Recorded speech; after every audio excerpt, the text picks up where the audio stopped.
Previously on the Lobby USA, spying on American students, a worker at the Israeli embassy describes her remit to our undercover reporter.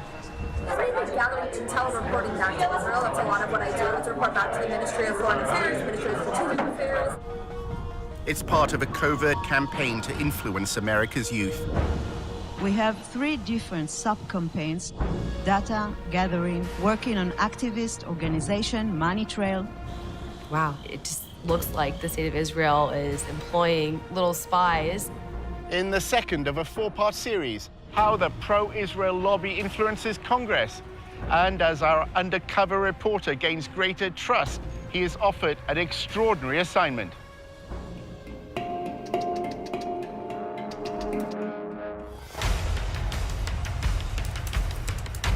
Using an undercover reporter, Al Jazeera's investigative unit infiltrates one of the most powerful lobbies in the world.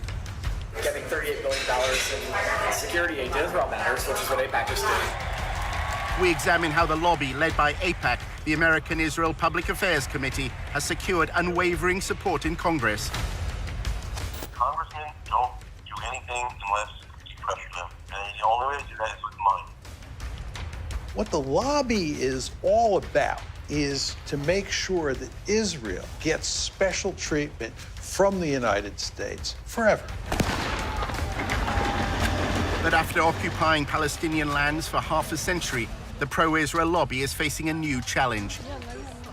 We called for a full boycott of Israel, divesting from it, and eventually imposing sanctions on it to achieve UN-stipulated rights of the Palestinian people. A movement to boycott, divest, and impose sanctions on Israel, BDS, was formed on American campuses. It seems to be achieving its goals. It threatens future American support for Israel. We believe in justice for all people. So that means the occupation has to end. Israel's Ministry of Strategic Affairs responded with a covert operation to defeat BDS.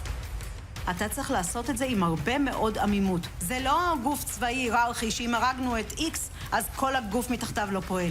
So the Israeli government leverages Jewish organizations in the diaspora. Absolutely. It's a psychological campaign involving spying and smears. You discredit the messenger as a way of discrediting the message. Just stay on message. And what is that message? BDS is a hate movement. While our reporter monitored pro-Israel groups, he was asked to go undercover for the lobby. You're going into enemy territory, not for everybody.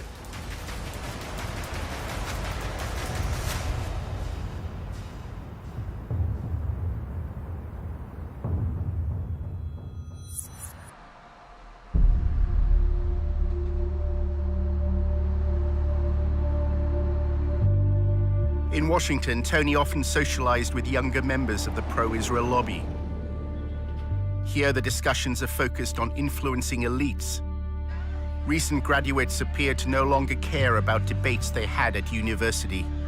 We try and go through student government and pass bills. I mean, you know, looking back on it now, it's all it's total crap. BDS in general, obviously. But also, it's just, I don't know, it doesn't do anything. I mean, fighting back against it has no practical effect. What has a practical effect is getting Congress to give Israel military aid.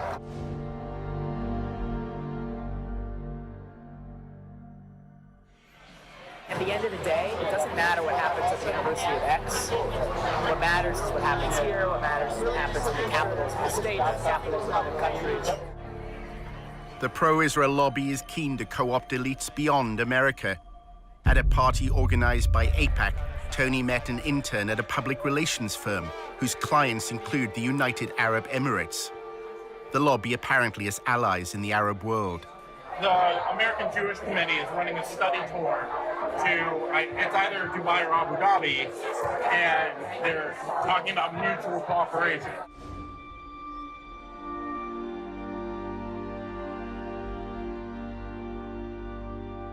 What are the ties like between the UAE and Israel? They're getting so much better. Nobody knows it. The governments have to coordinate on security. It's all under the table. They're on trade, security, tech, medicine. There's a lot of cooperation. Basically, where I see it standing right now is the GCC has all this under-the-table cooperation with Israel, and it's getting to the point where it's getting to the surface. Does the UAE have a stake in BDS? They do run all the time the argument of Palestinian suffering and occupation. They do kind of toe that line, but that's because they have to save face in the Arab League. They're literally just trying to cover their bases. Are they actually helping out BDS in any way? They benefit from Israeli tech, so they're not going to boycott that. Why would they? Tony's boss at the Israel Project used to work at AIPAC, where debate about Israel's actions or Palestinian rights were rarely prominent. Does the war of ideas matter? I don't know. I know that getting $38 billion in security aid to Israel matters, which is what AIPAC just did. That's what I'm proud to have been a part of for so long.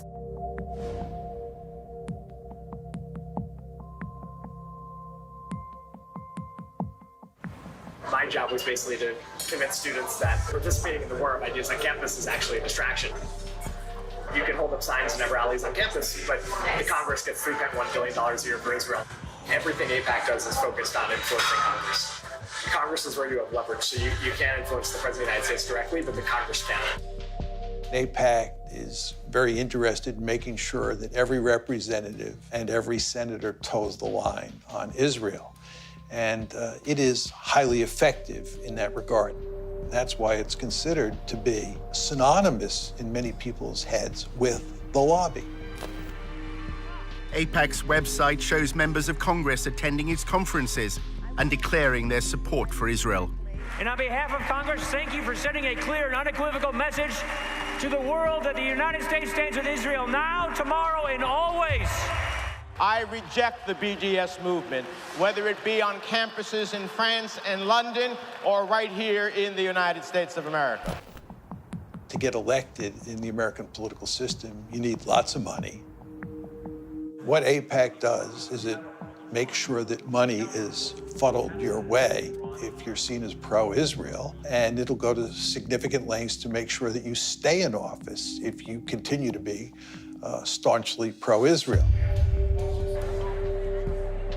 May God bless Israel. May God bless the United States of America. May God bless you all. Thank you so much. Thank you. They have questionnaires. Anybody running for Congress is expected to fill out a questionnaire. And they evaluate the depth of your commitment to Israel on the basis of that questionnaire. Then you have an interview with local people. If you get AIPAC support, then more often than not, you're going to win. Jim Moran is a Democrat who represented a congressional district in Northern Virginia. You realize it's not just the money, it's the number of concerned activists. They'll send out postcards, they'll make phone calls, they'll organize. I mean, that's the democratic process. They understand the democratic process. We made sure that there were people in every single congressional district. And then you'd call them up and say, I'm calling from AIPAC in Washington. I did these calls. We hear that you're good friends with Congressman so-and-so. Oh my God, yes. We've been friends since elementary school. Well, what does he think about Israel?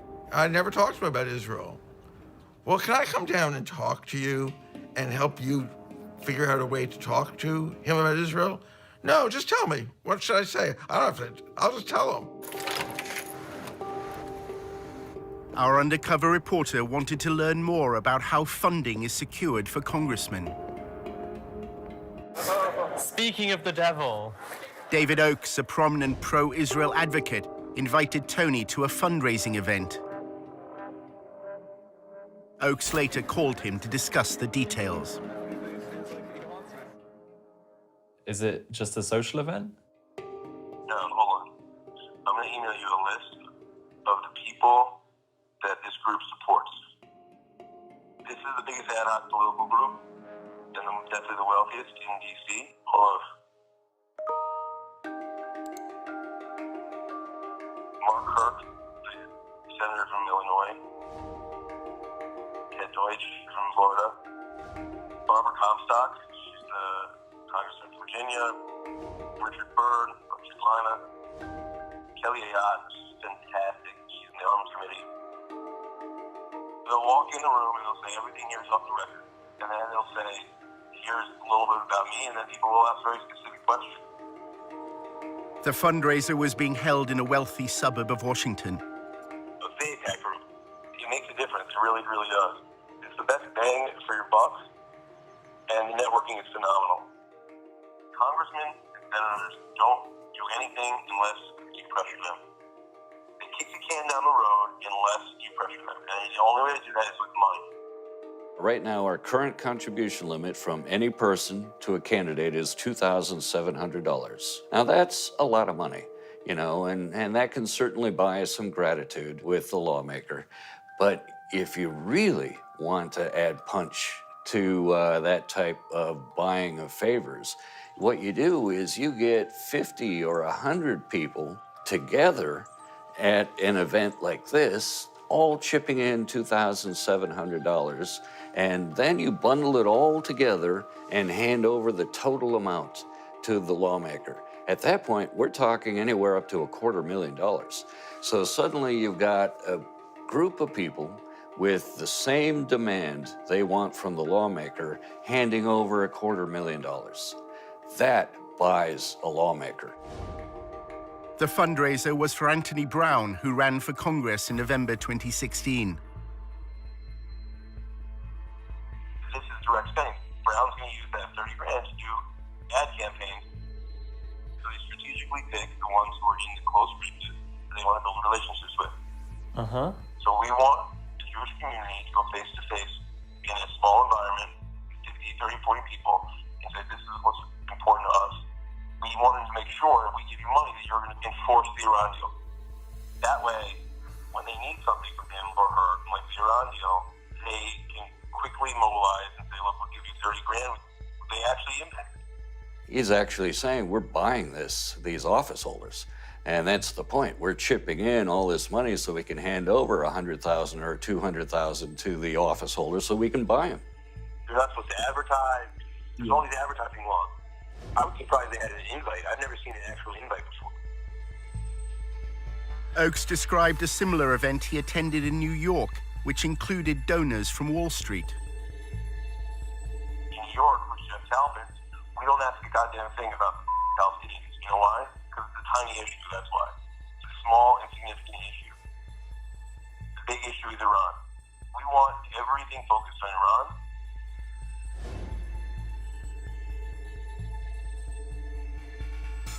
What happens is Jeff meets with the congressman in the back room, tells them exactly what his goals are. And by the way, Jeff Talpin is worth $250 million. Basically, they hand him an envelope with 20 credit cards and say, you can swipe each of these credit cards for $1,000 each.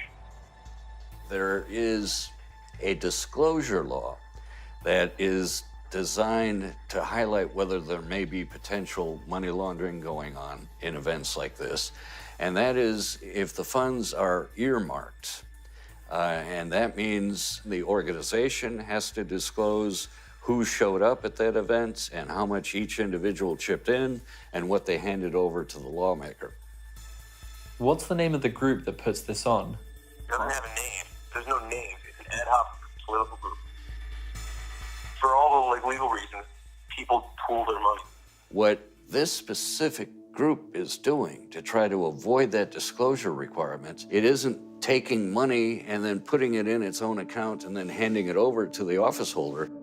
It's just collecting credit card information and then turning that over directly to the candidate.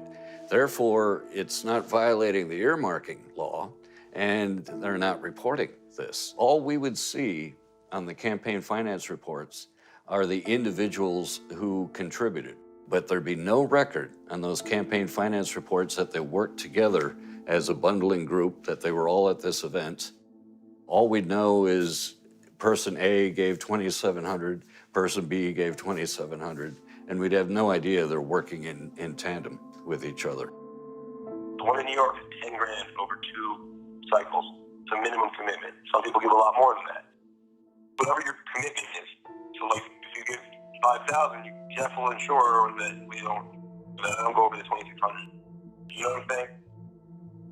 If one is at a meeting where person A wants to give $5,000, another person has only $100 to give, and that person gave $2,500 to the other person at that meeting as a gift, and they both therefore gave a total of $5,000, $5,100, would that be illegal? That would be illegal. That would be laundering of campaign contributions. The limit applies to the individual. And so each individual is subject to that $2,700 limit. And if any individual goes over that limit, they are violating the contribution limit. They cannot legally do that by laundering money through other individuals. If you give $5,000, you definitely ensure that I don't go over the $2,600. You know what I'm saying?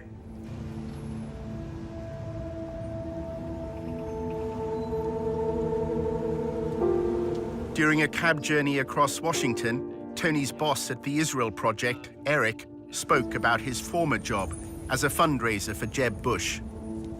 I was one of the first employees of the Bush campaign. The first time Trump came up in a conversation was we were going to solicit him for Jeb. And we're like, why isn't he writing a check? We would joke, like, this is the donor who went nuts. Eric shares his concerns about Jeb Bush's campaign. I hope the Justice Department doesn't make an example out of Bush, because we were operating in a real gray zone. And we raised enough money, we figured, let them come at us, we'll defend ourselves. We thought he's going to be the Republican nominee, everyone did at that stage. A relatively small number of families supply hundreds of millions of dollars annually to lobby politicians. The 200 families whose giving constitutes 90% of all political giving are not giving because they want a government contract or because it's good for their business. They're doing it because they actually care. In my view, it's obscene how much money there is. One of the most effective uses of the lobby's funds occurs when Congress is on its break. Every year, they fly hundreds of members of Congress to Israel for these extended travel junkets that are really lavish. They're first-rate vacations. They'll rack up $20,000 or more for a vacation for a member of Congress. The member can bring along their spouse, and they have a great time. You are told that Israel continues to be under siege from hundreds of millions of its neighbors who are Muslim and who hate Israel, who hate Jewish people. You're told that Israel survives because of the United States and because of American politicians like you who support us. An attempt was made to change the law so that all expenses-paid trips would be considered a bribe. I drafted legislation to try to reform the whole profession of lobbying to get rid of free travel and gifts from lobbyists. The Honest Leadership and Open Government Act of 2007 significantly enhanced the travel restrictions that if you're an organization that employs a lobbyist, you can only provide a one-day trip for a member of Congress. Then AIPAC exerted its influence. There was a major loophole written into the travel restriction that was essentially engineered by AIPAC, and this loophole is widely known as the AIPAC loophole. The clause excluded educational trips organized by a charity that didn't hire lobbyists. AIPAC happened to be affiliated to such a charity. It doesn't have an office, it doesn't have any employees, it's just a tax form that they filed.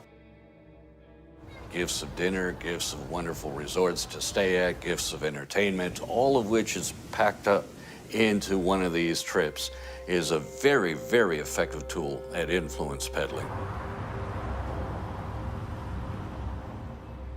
Most of our donors were like nudniks, like schleppers. The quality is starting to improve. We're attracting more impressive people. Until recently, the people we're attracting, is the guy who's wealthy, gives away $25,000 a year, $10,000 is to us, and this is his hobby and full-time job, and he won't shut the up or stop calling. We're finally starting to expand into the class of donors that AIPAC has, which is like the more elite, easier to work with, smart, strategic, writing big checks kind of money. It takes just as much time to get a $10,000 check from someone as it does getting $500,000. The money raised by AIPAC doesn't just fund congressmen who support their goals. If you wander off the reservation and you become critical of Israel, you not only will not get money, AIPAC will go to great lengths to find somebody to run against you and support that person very generously. And the end result is you're likely to lose your seat in Congress. They threaten. They immediately threaten. Even if they know that AIPAC can't defeat them, AIPAC can make their lives more difficult. They can make sure that their next town meeting or something, some members of the Jewish congregation jump up and say, "But you're anti-Israel." In 2002, AIPAC was lobbying Moran to vote for the invasion of Iraq. The executive director of AIPAC said that his most important accomplishment was securing the authorization for the use of U.S. military force in Iraq. AIPAC was pushing it very hard. Why does AIPAC benefit from the United States going to war? The United States getting involved in wars in the Middle East is ultimately in Israel's interests, because we have a stake in the region. Congressman Moran refused to vote for the invasion, as AIPAC requested. There are compelling, fundamental reasons why this body should oppose this resolution. Then at a public meeting, he was asked a question. A Jewish woman actually stood up in a town hall. She said, why aren't more Jews involved in the marches against the war? I said, if the leaders of the Jewish community were opposed to the war, I think that would make a difference. The lobby reacted, claiming this was evidence of Moran's belief in a Jewish conspiracy that was leading America to war. There was a conservative rabbi in my district who was assigned to me, I assume, by AIPAC. And he had warned me that if I voiced my views about the Israeli lobby, that my career would be over, and implied that it would be done through the Post. And sure enough, the Washington Post editorialized brutally. Everybody ganged up.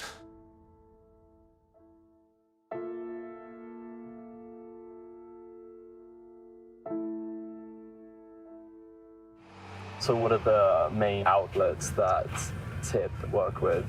Washington Post is the biggest one. Okay. Isn't that like just down there or something? Yeah, it's actually that building. Moran claims the Washington Post's editorial board has a close relationship with AIPAC. The principal editorial board of the Post itself has been a very effective instrument because they've been able to maintain their credibility. And it's a great paper in every other way, but because they have such credibility, they're extremely effective. Everyone knew he wasn't anti-Semitic. Anti-Semitism has come to mean anti-Israel.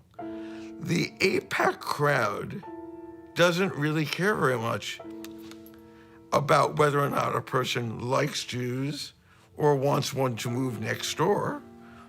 All they care about is what their position is on Israel.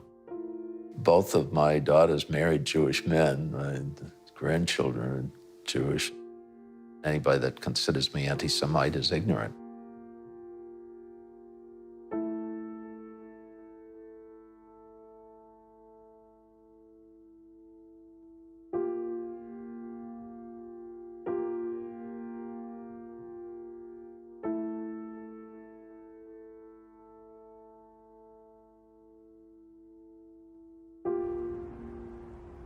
In part two, a battle over the definition of anti-Semitism on America's campuses.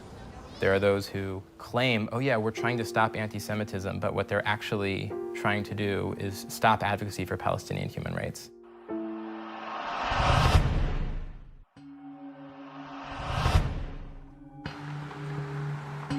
In part one, our undercover reporter discovered that many young people in the pro-Israel lobby have given up debating the BDS movement on campus.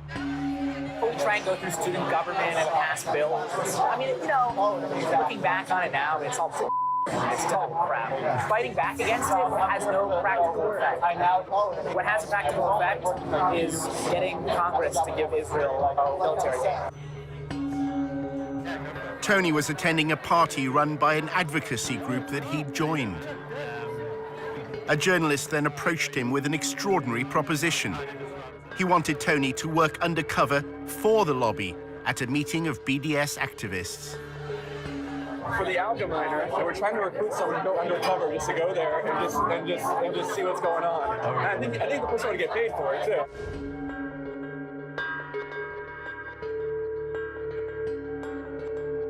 Someone's gonna sign up, do their profile, just kind of like see what's going on. Higher up, they sent me an email today. They're like, "Do you know anyone who could do this?" For some reason, you popped into my head.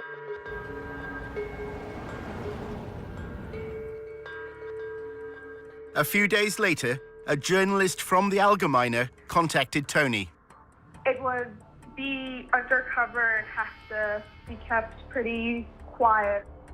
We would like to have some recording device on your person. Any level of potential danger or, difficulty, violence or verbal assault, none of that concerns you or puts you off? No, because I think I'm pretty good at just being kind of zen in the face of verbal assaults. The Allgemeiner claims to be the fastest growing Jewish newspaper in America. It pays particular attention to events on college campuses. We're working on a project now about ranking U.S. universities and colleges in terms of their anti-Semitic and anti-Israel activity. We have a campus bureau that monitors this sort of behavior and these incidents and these campaigns all day long, all week long. The Allgemeiner often reports that anti-Semitism exists amongst pro-Palestinian student groups. The language that comes from those arenas move into that sphere of the new anti-Semitism, which is anti-Israelism. And that's a big focus at the Campus Bureau, looking at the blurring of those lines and where those boundaries have eroded. As journalists, right, exposure is the goal, exposing truth. In August 2016, a story in the Allgemeiner caused waves in Washington's pro-Israel circles. The thing that I'm working on, you might have seen the news recently about a cesspool of anti-Semitism at the University of Tennessee.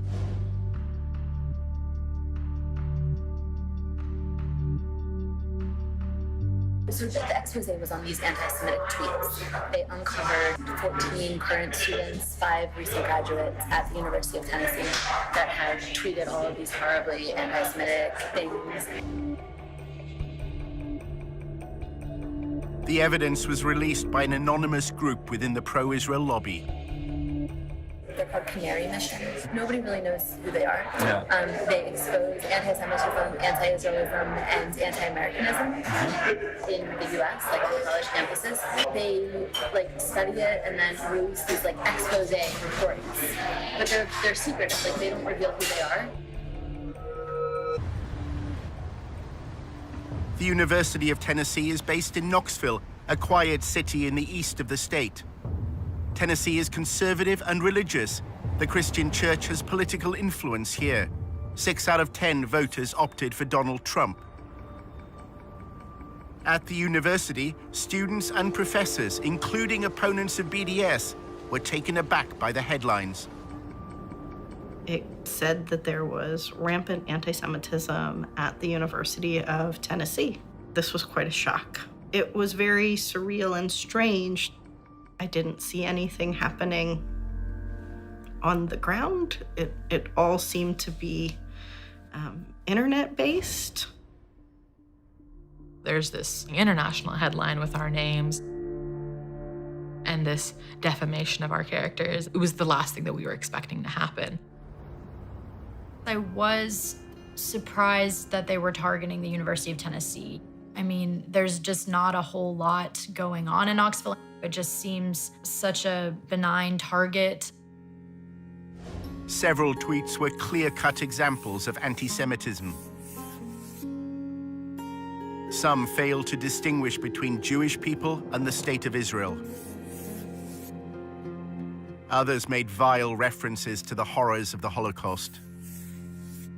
There were definitely some very anti-Semitic things said, but it seemed to be by a limited number of students. Those tweets are horrible, and that should not be supported by anybody. One of the students, there were tweets from when they were 14, 15, and 16 years old. People do and say stupid things.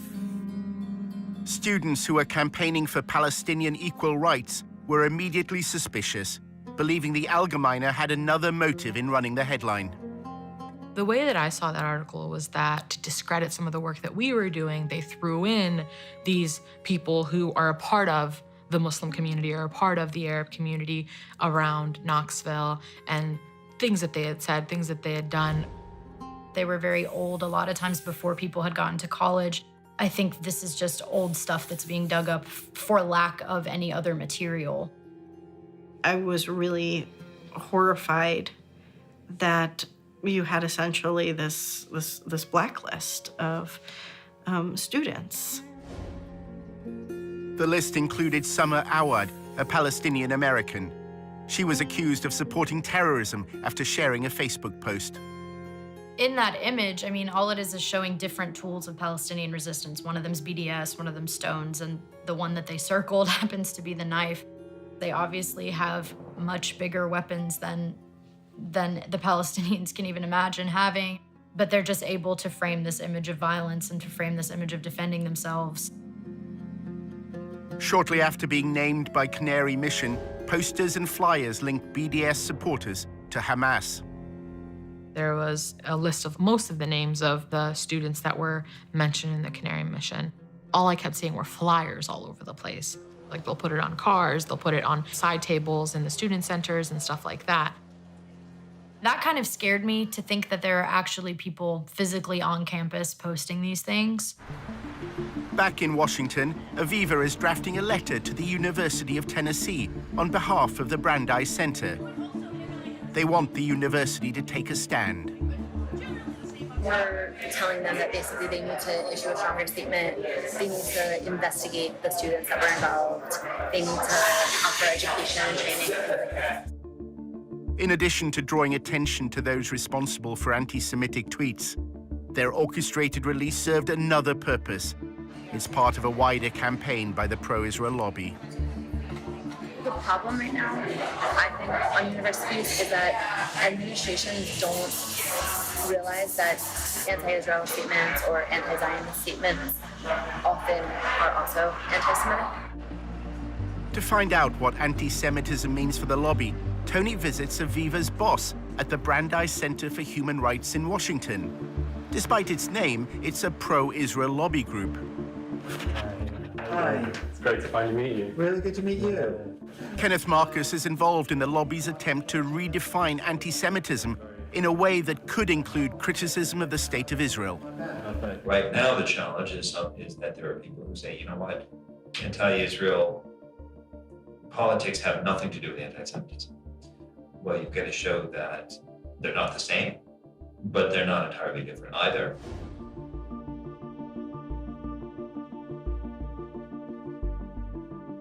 The goal is to have the federal government to establish a definition of anti-Semitism that is parallel to the State Department definition. The US State Department defines anti-Semitism using a three-point test known as the 3 Ds. It includes statements that demonize Israel, those that apply double standards, or those that delegitimize the state. There have been attempts by some to try to define anti-Semitism in such a way that conflates actual anti-Semitism with completely legitimate criticism of Israel or Israeli government policies. They are overly broad and vague to the point where any kind of criticism of Israel or of Israeli government policies can be labeled as anti-Semitic. One of the major tactics that the lobby uses to defend Israel, and it's done this for a long period of time, but it's using it more and more these days, is to identify people who criticize Israel as an anti-Semite. The letter that Aviva was sending called for the University of Tennessee, Knoxville to address a long-standing problem of anti-Semitism on campus. The Brandeis Center is urging American universities to adopt a definition of anti-Semitism that could include criticism of Israel. We are trying to get universities to adopt a uniform definition, whether it's the State Department's definition or a similar version of it, because then we think that the administrators would be able to understand anti-Semitism better and discipline students for hateful and discriminatory actions. The Brandeis Center also wanted the university to screen what they described as a path-breaking film called Unmasked Judeophobia. It was made by a member of staff at the university and featured Kenneth Marcus. It is now socially acceptable to say lots of different things that were not acceptable in the past. Anti-Israelism and anti-Semitism is one example.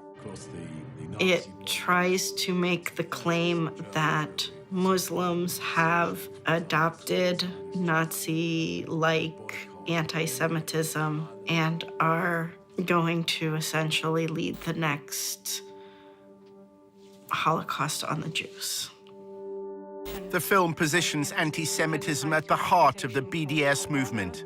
It was not sponsored by the chancellor, but it was held at the law school, and Ken Marcus did attend. It was screened on the day that commemorates victims of the Holocaust. The film was not appropriate for Holocaust Remembrance Day. As a scholar of the Holocaust and anti-Semitism, I would just say the film's conclusions didn't meet scholarly standards. Exactly why Washington's pro-Israel lobby is concerned by events in Tennessee is at first hard to understand, until one considers the growth of evangelical Christianity in the southern states. Tennessee is a Bible Belt state, and the capital of Tennessee is known as the buckle of the Bible Belt. And that good old Southern Christian culture is very strong here, and a big part of that has now become this rhetoric of Christian Zionism.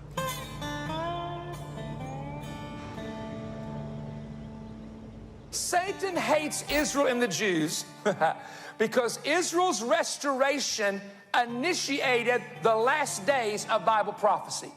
Christian Zionists believe that for the end of times to come, for Christ to return, it's necessary for Israel to control all of what was historically considered to be Israeli territory. Based on prophecy, Jesus Christ could never return for the church to resurrect the dead in Christ until Jerusalem was first in the hands of Israel and the capital of Israel. Christian Zionists and Christian organizations that lobby on behalf of the Israeli government, a lot of them have a theology which I think is in many ways anti-Semitic. The Jews have to leave the West. It says in your Bible, God will bring them back to Israel from the West.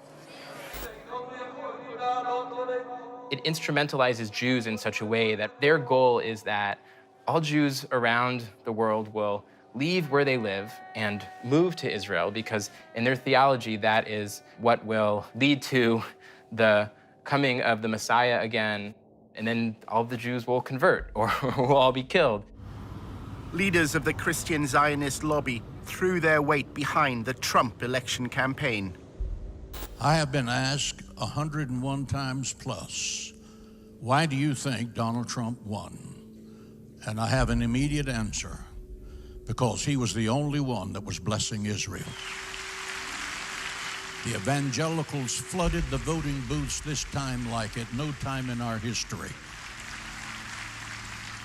And a lot of the laws that are being enacted in those states that are pro-Israel, anti-BDS, are coming about in part because there is so much sympathy for Israel in that community, which has a lot of political power. Senate Joint Resolution 170, bipartisan resolution to condemn boycott, disinvestment, sanctions movement, and increasing incidence of anti-Semitism. In 2015, Tennessee became the first state legislature to condemn BDS. It's the result of the lobby's attempt to use legal means to quell BDS on campus. In recent light of anti-Semitic things that have happened here in Tennessee on our college campuses, we are just expressing our support as an ally for the state of Israel. And with that, I renew my motion. It made it seem as though there's this huge Palestinian liberation movement happening in this state. That's the way that it was presented at the legislature, was that we need to stop this before it takes over our state. There's an intensive effort by Israel and pro-Israel groups to get governments, universities, legislative bodies to adopt a definition of anti-Semitism that includes criticism of Israel and its state ideology, Zionism. We're the space where a lot of these things are initially brought and tested. The rough drafts, the beta version, comes here, and then you'll see that same bill go into another legislator the following year.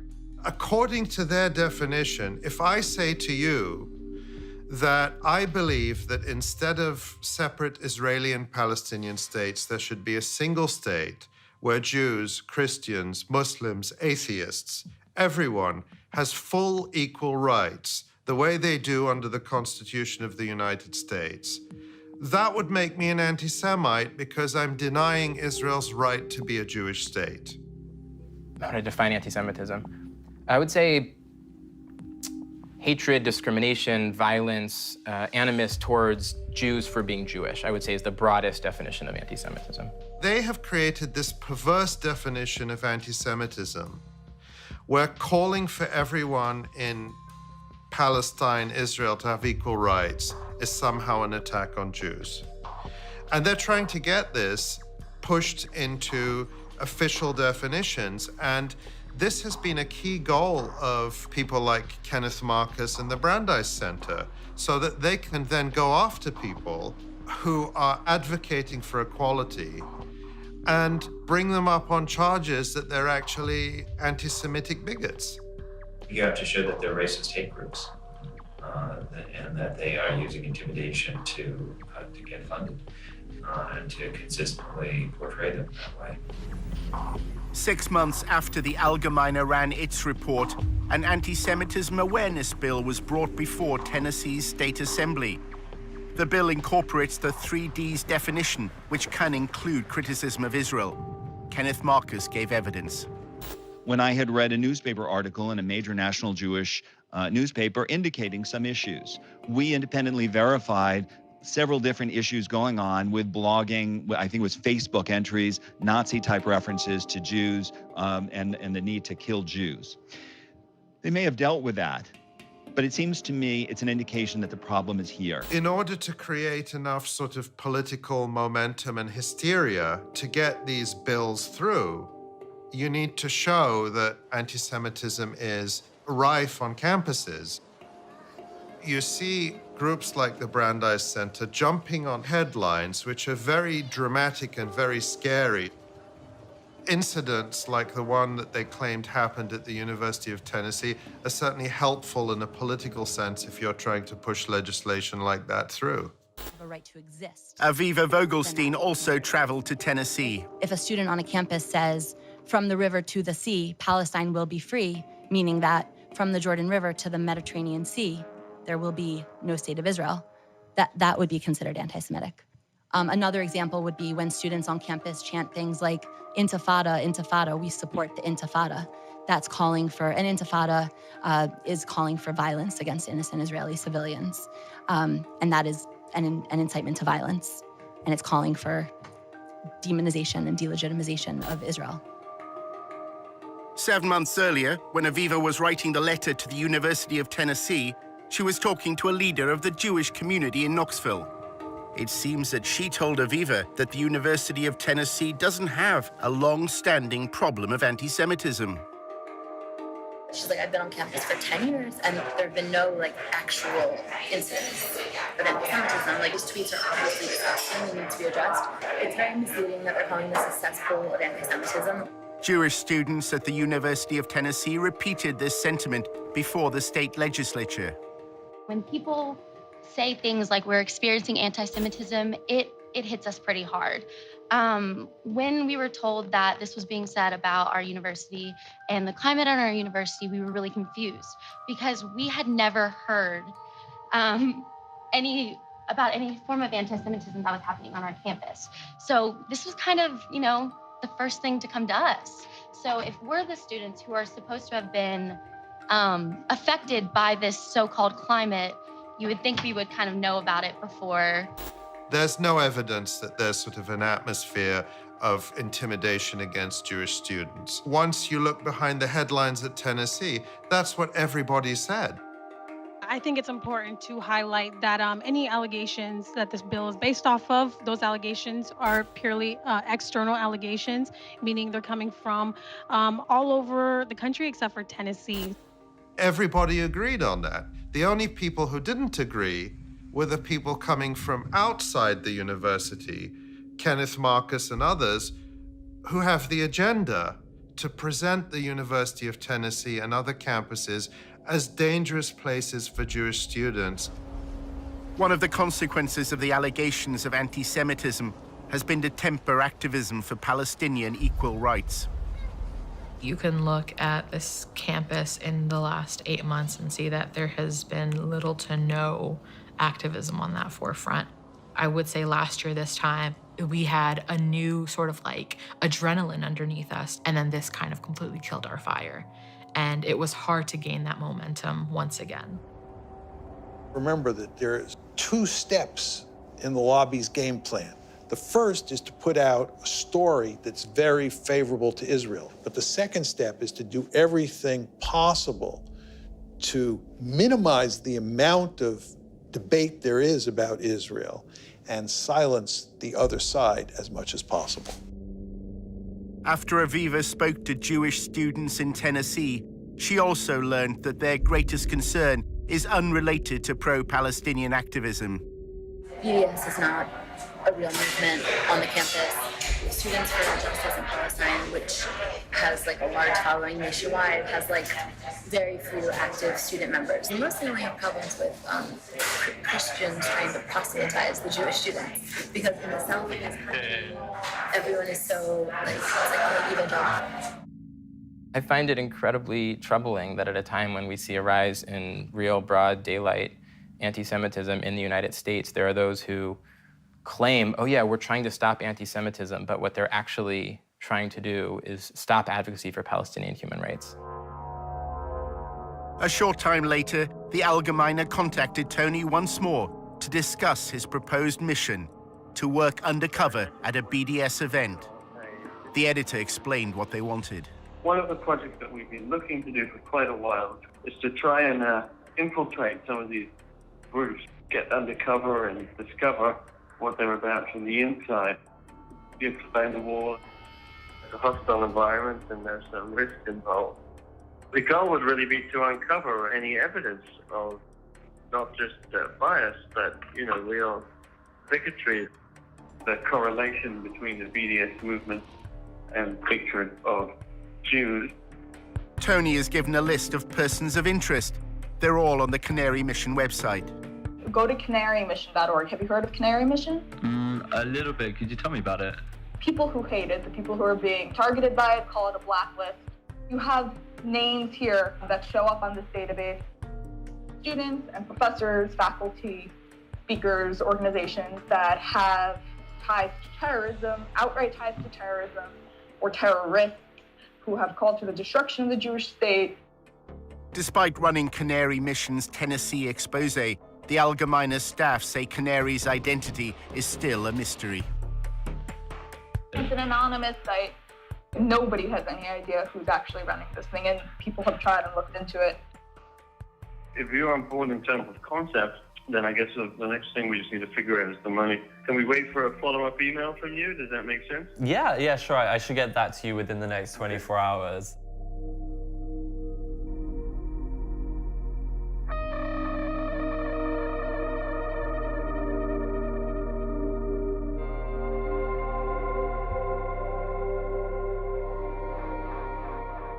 Coming up in episode 3 of The Lobby, how anonymous websites smear pro-Palestinian activists on campus. It was really an attempt by people who didn't know us to think, maybe I can destroy this marriage at the very least. It's psychological warfare. Drives them crazy. They're terrified of Canary Mission. And we reveal for the first time the people behind Canary Mission.